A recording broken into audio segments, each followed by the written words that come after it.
Student स्वागत है आपका एक बार फिर से हमारे चैनल स्टूडेंट। तो स्टूडेंट्स इसमें हम देख रहे हैं क्लास 10th के चैप्टर नंबर 2 को, और ये इसकी 7वीं वीडियो होने वाली है। इसके पिछले 6 वीडियो में हमने चैप्टर 2 को बहुत ही कमाल तरीके से, बहुत ही गजब के तरीके से हमने सारी चीज़ों को देखा हुआ, समझा हुआ। सारी चीज़ों को एक बार आप देख लीजिएगा स्टूडेंट्स। हमने इसके पहले जो इसकी वीडियो थी उसमें हमने अवतल दर्पण में एफ और आर में संबंध समझ लिया हुआ है। तो आज हम इसके उत्तल दर्पण में बात करने वाले हैं और उसको समझने वाले हैं। यह चैप्टर लगभग एंडिंग में है, तो आइए हम इसको जल्दी जल्दी देख लेते हैं स्टूडेंट्स। स्टूडेंट बढ़ने से पहले मैं आपसे कहना चाहूँगा कि प्लीज़ आप लोग हमारे चैनल को सब्सक्राइब कीजिए और सपोर्ट कीजिए। इसको आप शेयर जरूर कीजिएगा। बहुत सारे नए स्टूडेंट्स इससे हमारे साथ ज्वाइंट हो जाएंगे और पढ़ने पढ़ाने में दोनों में काफ़ी ज़्यादा मजा आने लगेगा। तो आइए हम देख लेते हैं। तो देखिए, हम यहाँ पर एफ और आर में संबंध देखने वाले हैं। इसका हमने फार्मूला देख लिया था, लेकिन इस बार हम प्रूव करने जा रहे हैं। तो यह कुछ इस प्रकार से हमारा फिगर हो जाता है हमारे उत्तल दर्पण का। तो स्टूडेंट देखिए, ठीक उसी प्रकार से जैसे हमने अवतल को देखा हुआ था उसको देख लीजिएगा एक बार आप लोग, जिससे क्या होगा आपको ये भी थोड़ा आसान हो जाएगा। और दोनों एग्जाम में भी आते हैं, दोनों में से एक एग्जाम में आएगा, और आपको अगर नहीं आएगा तो आप वहीं मुँह लुपोर कर बैठ जाएंगे।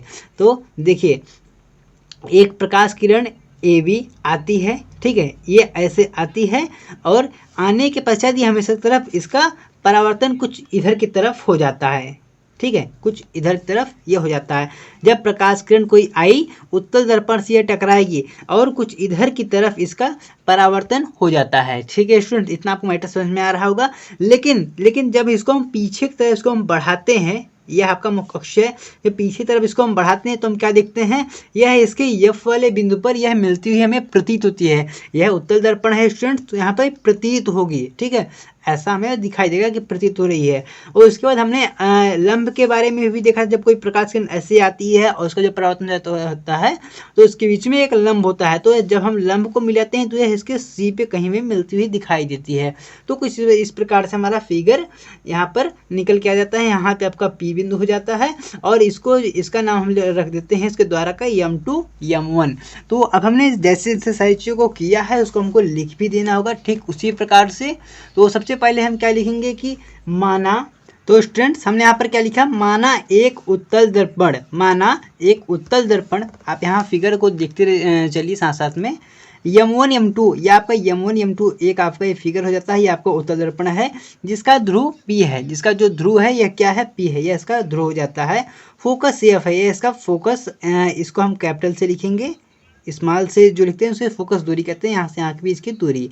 और इसके बाद ये आपका वक्रता केंद्र हो जाता है। जो परावर्तन, देखिए यहाँ पर एक प्रकाश किरण ए बी आ जाएगी, ये लाइन थोड़ी सी में गलती हो गई।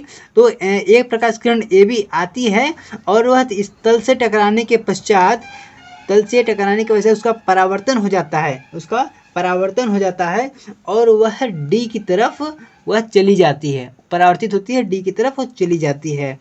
इसके बाद ये देखिए, परावर्तन के पश्चात दर्पण के एफ से होकर जाती है। यह परावर्तन के पश्चात यह जाती हुई प्रतीत होती है। जब इसको हम पीछे की तरफ इसको लाते हैं तो यह ऐसा प्रतीत हो रहा है क्या है, एफ की तरफ ये आ रही है, एफ की तरफ जा रही, कुछ इस प्रकार से। लेकिन यहाँ पर प्रतीत होने वाला है स्टूडेंट्स, यह कन्फर्म नहीं है।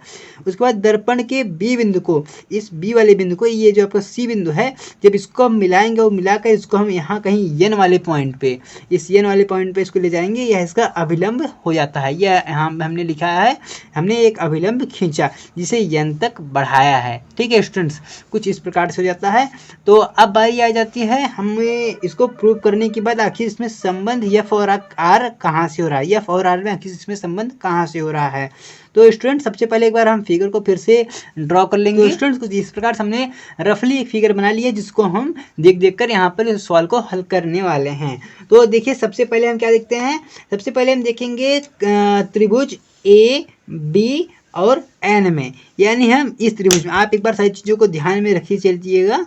देखिए, हम इसमें देखने वाले हैं, इसको हम एक बार अच्छे से ड्रॉ कर लेते हैं। हम इसमें देखने वाले हैं सबसे पहले, तो इसको हम लिख देते हैं त्रिभुज ए बी एन में, त्रिभुज ए बी एन। उसके बाद त्रिभुज एन बी और डी में, यहाँ पे ये आपका बी है, ठीक है, एन बी डी में, त्रिभुज एन बी डी में, इसको देखने वाले हैं। ये एक दूसरे के बराबर होगा। कैसे? देखिए आप कुछ इसको ऐसे देखिए, इस प्रकार से जब कोई प्रकाश किरण आती है और ये टकरा के चली जाती है तो यहाँ पर इसका कोण आई बनता है, यहाँ पे इसका कोण आर बनता है। तो आपने सबसे पहले वाले चैप्टर में आपने क्या पढ़ा हुआ था? जब कोई प्रकाश आई, जो आपका आई होता है ये आपके आर के बराबर होता है, तो ये आपका आई ये आर के बराबर होगा। तो यहाँ पर इसको हम लिख देते हैं, इसके आगे का कोण एन बी डी ये इसके बराबर होने वाला है। जो आपका ये वाला जो कोण है ये इस कोण के ये बराबर होगा स्टूडेंट्स। अब इतना आ गया समझ में।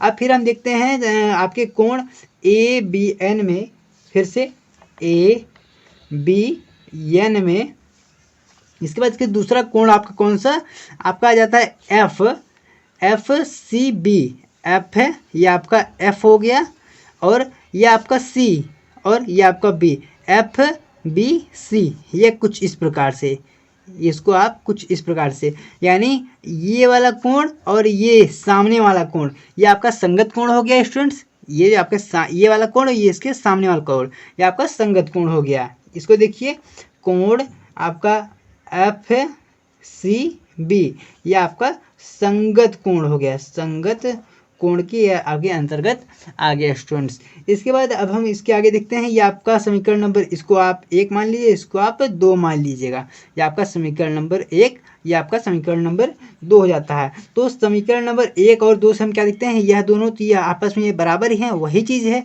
जब ये इसके बराबर है, ये इसके बराबर है, तो ये भी तो इसके बराबर होगा।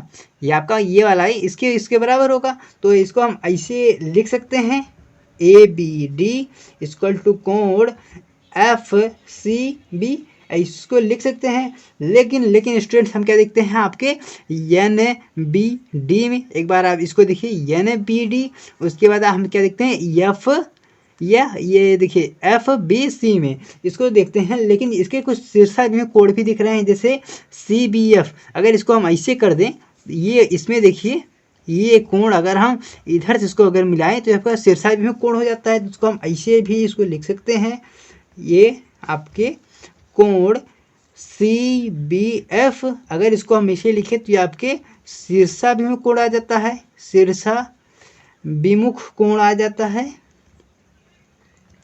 कोण, तो आपके शीर्षाभिमुख कोण के अंतर्गत आ जाता है। तो देखिए स्टूडेंट्स, अगर इसको हम ठीक से लिखें तो ये आपके एफ सी बी ये बराबर होगा सी बी एफ के, ये इसके बराबर हो जाता है स्टूडेंट्स।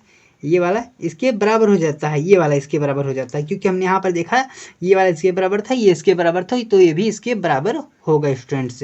इसके बाद स्टूडेंट्स हम क्या देखते हैं, एफ सी बी, ये देखिए ये आपका यहाँ पे एफ था, एफ और यहाँ पे आपका सी था, एफ सी बी, ये वाला जो आपका कोण है यह क्या है? यह तो आपका फोकस दूरी था, यह आपका फोकस दूरी था। तो फोकस दूरी को हम कैसे लिखते हैं? बी एफ, ये वाला आपका इतना, यानी ये इसके बराबर होगा किसके? सी बी एफ के, सी बी एफ के, ये इसके बराबर, यानी एफ सी, इसके कोण देखिए एफ सी, इस वाले कोण के ये वाला इसके बराबर होगा, जो ये वाला है ये इसके बराबर होगा। इसको हम इतना देख रहे हैं। तो स्टूडेंट जब ये वाला इसके बराबर होगा तो यहाँ पर लिख सकते हैं जो पी सी है यह बराबर होगा पी एफ के, पी एफ प्लस, यहाँ पर हमने एक पहले भी पी एफ देखा था, ये आपका एफ सी हो जाएगा। और इन दोनों के वापस जोड़ेंगे तो ये 2 पी एफ हो जाएगा। कैसे स्टूडेंट्स? आप बोलेंगे यहाँ तो अलग था, तो ये वाला इसके बराबर होगा, हमने यहाँ पर इसको देख लिया, तो यहाँ पर 2 पी एफ हो जाएगा, यानी हम एफ सी की जगह भी हम पी एफ को लिख सकते हैं स्टूडेंट्स। ठीक है, तो जब यहाँ पर 2 पी एफ हो जाएगा, अब हम इसके 2 को यहाँ पे लाने की कोशिश करेंगे, इस 2 को इधर साइड हम लाने की कोशिश करेंगे। तो स्टूडेंट्स अब हम क्या करेंगे, इसको हम ऐसे लिख सकते हैं कुछ इस प्रकार से, यानी हमें इस 2 को हमने यहाँ पे ला दिया। ठीक है स्टूडेंट्स, हमने यहाँ पे ला दिया। तो फिगर में क्या देखा था, ये जो आपका पीसी है, यह जो पीसी है ये आपका आर था, पीसी आपका आर था, ये यहाँ पर ये बटे में 2 है, और जो आपका पीएफ है ये आपका फोकस दूरी हो जाता है, ये आपके जो आपका पी था पीसी ये आपके एफ के बीच की दूरी, ये इतना हो जाता है। तो ये जो 2 है इसको हम ऐसे भी तो लिख सकते हैं 1/2, ये कुछ इस प्रकार से, तो यही हमारा फार्मूला निकल के आ जाता है। बस इतना है हमको इसमें देखना था। तो स्टूडेंट्स बस अगर आपको चीज़ें समझ में आ गई होंगी तो इस बारे में आप कमेंट कीजिएगा, अगर नहीं आए तो इस बारे में भी आप बताइएगा हमको दोबारा। मैं आपको एक बार दोबारा से अच्छे से सारी चीज़ बताने की भी कोशिश करूँगा। मिलेंगे आपको हम इसके एक बहुत ही कमाल के नए टॉपिक के साथ। तब तक आप हंसते रहिए, मुस्कुराते रहिए। जय हिंद, जय भारत।